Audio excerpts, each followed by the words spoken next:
ओंकारेश्वर देवताय नमः. ओम नमः शिवाय.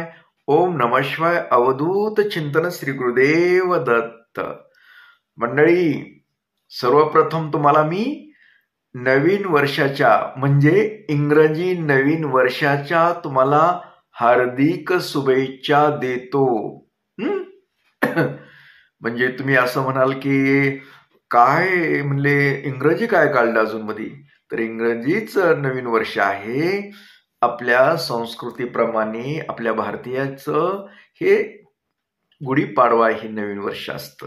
पण असो, तुम्ही मला खूप शुभेच्छा पाठवल्यात ना, सकाळपासून तर खूप आल्यात.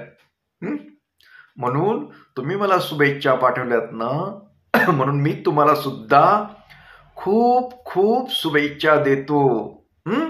आणि तुम्ही नवीन वर्षामध्ये खूप आनंदी राहो.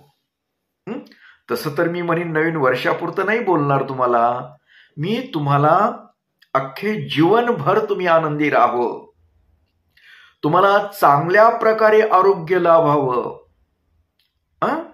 तुमचं कुटुंब तुम्ही सदैव आनंदात राहो, अशी मी ओंकारेश्वर चरणी प्रार्थना करतो.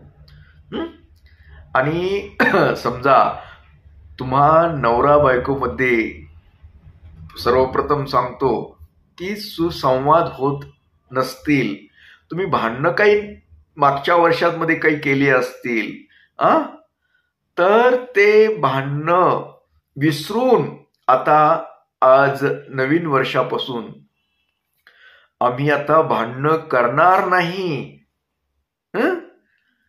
रागवणार नाही असा निश्चय करा. आणि जरी नवऱ्याकडून चुकलं तरी बायकोनं जरा समजुतीनं घ्यावं, आणि बायकोनंही जरा भांडू नये थोड्या थोड्या गोष्टीला, आणि नवऱ्यानं बी विनाकारण त्रास देऊ नये. गरज असली तरच त्रास द्यावा, पण शक्यतो देऊच नका या वर्षापासून. आणि तुम्ही आनंदात राहो.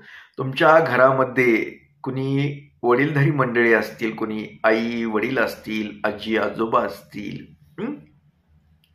त्यांचा आदर करा, त्यांचा आशीर्वाद घ्या. त्यांच्या आशीर्वादानं तुमचं जीवन सुखकर आणि आनंददायी होणार आहे, लक्षात घ्या. वडीलधारी जी मंडळी असते ना, त्यांचा आशीर्वाद खूप गरजेचा असतो. आणि तुम्हाला वडीलधारी मंडळींना पण बोलतोय की तुम्ही विनाकारण उगाच मुलांना बी सुनाला त्रास देऊ नका. आपल्या घरी आलेली ती लेक आहे समजायची, लेकीप्रमाणे प्रेम द्या. काही चुकलं हुकलं तरी समजावून सांगा. तिला त्रास होईल असं काही वागू नका. ती अशी म्हटली की तुम्ही इथं असंच घाण केली, तसं अमुकच केलं तरी शांत बसा. असतंय, नवीन असते, लेकरं असतेत, सगळ्या चुका पोटात घ्या आणि तिला माफ करा. मागील वर्षामध्ये काही जर तुम्ही तुमची बी सुनाबरोबर काही कुरबुर झाली असेल तर ती त्याला बाजूला सारा, ती कायमची. आणि नवीन वर्षापासून सगळं कसं घर आनंदमय झालं पाहिजे, सर्व व्यवस्थित चाललं पाहिजे. आणि काळजी करा. आणि विशेष म्हणजे तुम्हा सगळ्यांना सांगतो, जरा मोबाईल मधलं लक्ष कमी करा जरा. ह्या मोबाईलमुळं घरामध्ये सुसंवाद होत नाही. तो नवरा ऑफिसहून येतो, बायको स्वयंपाक करून कवा मी मोकळे होईल असं वाटतं आणि मोबाईल डवशीत बसल. नवरा येतो, हातपाय वगैरे धुतोच, फ्रेश होतो आणि खुर्चीवर बसून मस्त चाळे करीत बसतो. नको बाबा करू.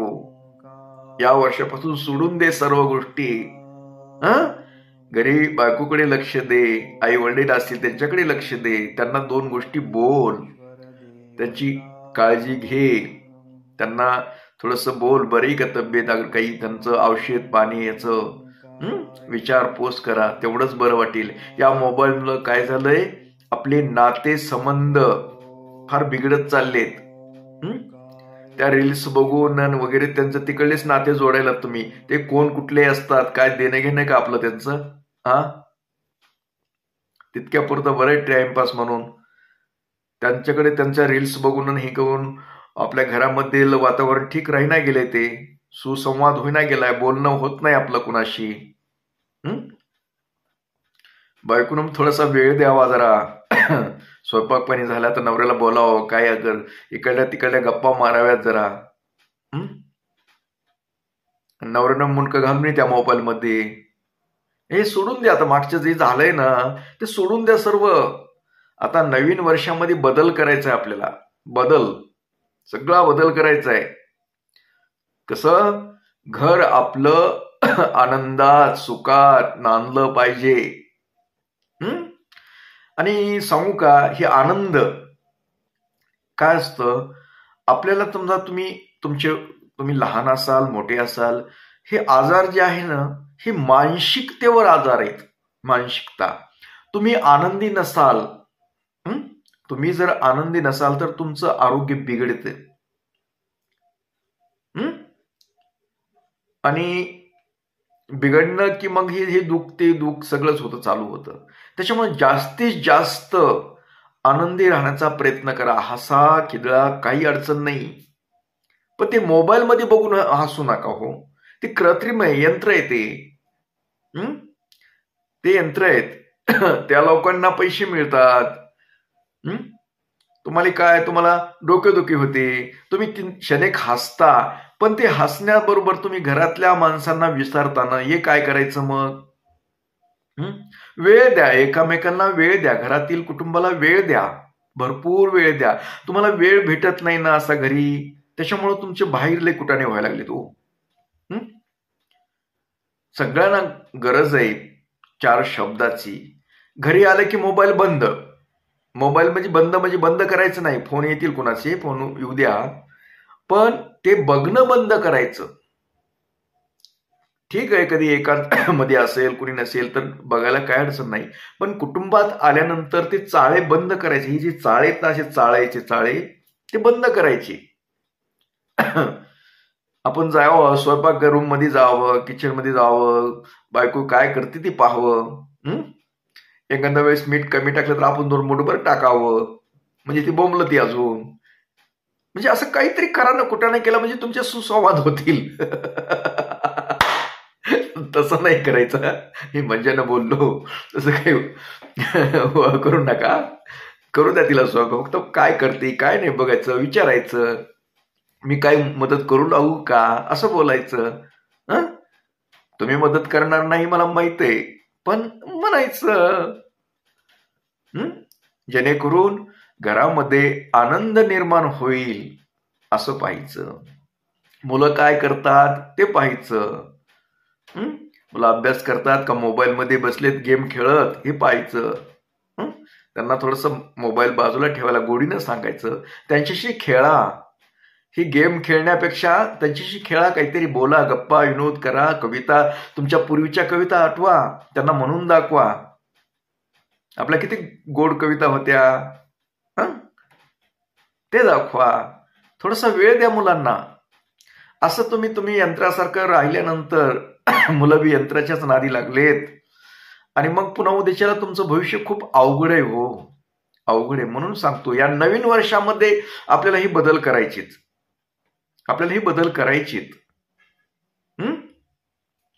आपल्या सगळ्यांनीच आपल्या आरोग्याची काळजी घ्या. काही चमचमीत खाण्याचा प्रयत्न करू नका. कधीतरी केव्हा तरी खायला काही अडचण नाही. उगाच विनाकारण चमचमीत लागतं म्हणून बाहेरचं खाणं आणणं ते जरा कमी करा. घरी बनवा, घरी सगळ्यांनी मिळून कुटुंबात सगळे एकत्र बसून खा. आणलं तरी एकानं मी नाही, मला भूक नाही, तुम्ही पण नंतर जेवते, असलं काही नाटकं करू नका. सगळे एकत्र बसा. पूर्वीसारखं जरा चालवा. कुटुंबामध्ये आनंद निर्माण करा. या नवीन वर्षात आपलं कुटुंब कसं आनंदमय झालं पाहिजे. माहितीये का तुम्हाला, पैसा हा महत्वाचा नसतो. आता समजा तुम्ही भलं पैसे कमवतात, आणि घरामध्ये आनंद नसेल, प्रत्येक जण टेन्शनमध्ये असेल, विचारामध्ये असेल, तर तुमचं सर्वांचंच आरोग्य बिघडलेलं असेल. लक्षात घ्या. आरोग्याची गुरुकिल्ली म्हणजे काय? आपला आनंद. आनंद जेवढं तुम्ही प्रसन्न राहाल ना, तेवढं तुमच्या शरीरासाठी चांगलं आहे, तुमचं आरोग्य चांगलं राहील. हे फार महत्वाचं आहे. हे तुम्हालाही कळतं, पण वळत नाही, म्हणून मलाही सांगावं लागतं. जास्तीत जास्त प्रसन्न आनंदी राहण्याचा म्हणजे तुमचं आरोग्य चांगलं सुधारणार आहे.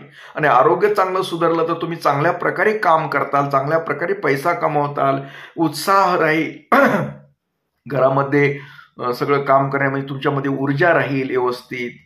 त्यात सर्वांना सांगतो, एकालाच असं म्हणत नाही. आणि घरातील काही आजी आजोबा असतील, वडीलधारी मंडळी कुणी असतील तर घरामध्ये मदत करू लागायची. उगाच आपल्याला कोणी बोलत नाही, कोपऱ्यात जाऊन बसायचं नाही, आपलं खुर्ची बसून आपलं बसायचं नाही. आणि विनाकारण लोडबुड बी करायची नाही. आपल्या घरी नाही ना आवडत तर पण तुमचा संवाद झाला ना चांगला घरामध्ये की लोडबुड बी चालते, काही अडचण येत नाही. आणि हे असं कधी बदलायचं आपल्याला? ह्या नवीन वर्षात, म्हणजे आजपासून बदलायचं आपल्याला. बऱ्याच चांगल्या जेवढ्या गोष्टी आहेत ना तेवढ्या करण्याचा प्रयत्न करायचा. मागचे काय आपल्याकडून झालेलं ते सोडून द्यायचं आता. तुमच्या आरोग्याच्या बाबतीत बोलतो, घरातील समजा अनावश्यक खर्च होत असतील ते टाळणं. बऱ्याच चांगल्या चांगल्या गोष्टी, छोटा मोठा व्यायाम करा, तुम्हाला जी जमन ते व्यायाम करणं फार गरजेचं आहे. व्यायाम करायला चालू करा. 4 दिवसासाठी नाहीये, कायमचं करा तुम्ही. व्यायाम केल्यानं आपलं आरोग्य सुधारलं हे तुम्हालाही माहित आहे. बाहेर फिरणं, म्हणजे सकाळच्या वेळेस काय बाहेर जाणं, लवकर उठणं, हे दिवस निघायला तरी तुमचं उठणं होत नाही ना, हे दारिद्र्याचं लक्षण आहे. लक्षात घ्या. घरामध्ये जर बरकता हवी असेल ना तुम्हाला, तर हे सूर्योदयापूर्वी उठणं गरजेचं असतं. खूप खूप लोक काय करतात, 8-9 वाजूस तर उठतच नाही. तर सूर्य वर आला तरी, सूर्यदेव आहे तो, देव बघतो, अरे तू मी आता आलोय वर, तरी तू झोपलायस, आराम करतोस, तुला मी कसं तुला यश द्यायचं? आपल्या ह्या सूर्यदेवासाठी, त्याच्या स्वागतासाठी आपल्याला लवकर उठणं गरजेचं आहे. स्नान वगैरे करून मस्त पूजा अर्चा करावी. कुणी पूजा करत नसल देवाची तर पूजा करायला चालू करा. पूजा केल्यानं, जप केल्यानं आपण जे काही काम करतो त्या कामाला यश येतं, चांगलं यश येतं. कसं असतं, म्हणतात ना, एखाद्या रोगाला दवा आणि दुवा ह्या दोन्हीची गोष्ट असावी लागते. दवा बी खायचा आणि दुवा बी घ्यायचा. मग दुवा कसा घ्यावा लागेल? आपल्याला देवाची सेवा करावी लागेल, देवाची भक्ती करावी लागेल, देवाचा जप करावा लागेल, थोडं तरी करायला चालू करायचं ह्या नवीन वर्षापासून. मागे नाही केला ठीक आहे, मी सांगितलं नाही म्हणायचं. आता मी सांगतो का नाही तुम्हाला? तुमचा माझ्यावर विश्वास आहे का नाही? हे तुमच्या भल्यासाठी सांगतो ना. आणि तुम्ही नक्कीच ऐकणार आहेत माझं, मला माहित आहे ना, कारण मी सुद्धा बदललो आहे तुमच्यासाठी. तुमच्या आरोग्याची काळजी घेण्यासाठी मी वेगवेगळी काही ना काही सांगतच राहतो तुम्हाला, की बाबा तुमच्या स्वतःची काळजी घ्या. तुम्ही आहे तर सर्व जग आहे. तुम्ही गेलात काय कुणाचं पडलंय? जेवढं देवानं दिलेलं आयुष्य आहे ते सुखात आनंदात घालवावं. आणि हे या वर्षापासून सुरू करायचं आपल्याला. म्हणून मी तुम्हाला बरेच गोष्टी सांगतोय की तुम्ही अशा करा, नवीन वर्षापासून सुरुवात करा, घरामध्ये पूजा अर्चा करा, सकाळी दिवाबत्ती करावी, रात्रीच्या वेळी दिवाबत्ती करावी, देवांना नमस्कार करावा, मुलांना शिकवावं, ते सांगावं, सायंकाळच्या वेळी देवघरात दिवा वगैरे लावून त्यांना नमस्कार करायचं शिकवा. शुभम करोती हे म्हणायचं तर आता म्हणतच नाही, त्याला काय करणार आम्ही? आता गाणे चालू असतात, गाणे असते ते, मला तर गाणे माहीत नाही, तो नवीन, नाही तर मी सांगितलं असतं गाणं तुम्हाला. आमच्या वेळेस असं नव्हतं, गाणे नव्हते. शुभम करोती कल्याणम आरोग्यम धनसंपदा शत्रुबुद्धी विनाशय दीपक ज्योती नमस्तुते.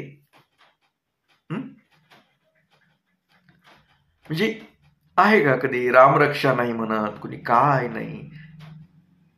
हे आपली संस्कृती, या भारतीयांची संस्कृती, ती जपावं लागेल आपल्याला थोडी तरी. आणि ती आपल्या चांगल्यासाठीच आहे, आनंदासाठी हो. समूहानं जेवण करा, समूहानं खा. आणि तुम्हाला एकदा मी नवीन वर्षाच्या खूप खूप शुभेच्छा देतो. मी तर सांगितलंय तुम्हाला सगळ्या आनंदाच्याच गोष्टी करा. कुणाची दुश्मनी असेल, कुणाचं काही असेल तर ते विसरून जा मागच्या, आणि ते विसरून जा आणि नवीन मैत्रीने वागा. शेजारी पाजारी जरी कुणी त्रास देत असतील, पूर्वी दिले असतील तरी आपण देऊ नये. ते विसरून जा. त्यांना नवीन वर्षाच्या शुभेच्छा द्या. ही दुश्मनी जी आहे, कुठली काही असतं, हेवे द्यावे काही असतात, कुणी पाहुण्या मंडळीतले काही असतात, कुठले कणाचे असतं नाते गोत्यातले काही, तर ते विसरून जा. ह्या नवीन वर्षामध्ये सर्व काही आनंदमयी करा. आणि तुम्हाला आता मी जाता जाता नवीन वर्षाच्या मी खूप खूप शुभेच्छा देतो. तुम्ही सदैव या वर्षापुरतं नाही तर मी म्हटलं ना, तुम्ही आयुष्यभर आनंदी आरोग्य संपन्न राहावं, आणि तुम्हाला कुठलीही समस्या न येऊ, अशी मी ओंकारेश्वर चरणी प्रार्थना करून आपला हा कार्यक्रम आहे तो इथेच थांबवतो आणि परत भेटतो उद्या सकाळी याच वेळी आणि याच ठिकाणी. तोपर्यंत मंडळी, ओम नमः शिवाय. जय हिंद, जय भारत. सुखी राहा आणि समाधानी राहा.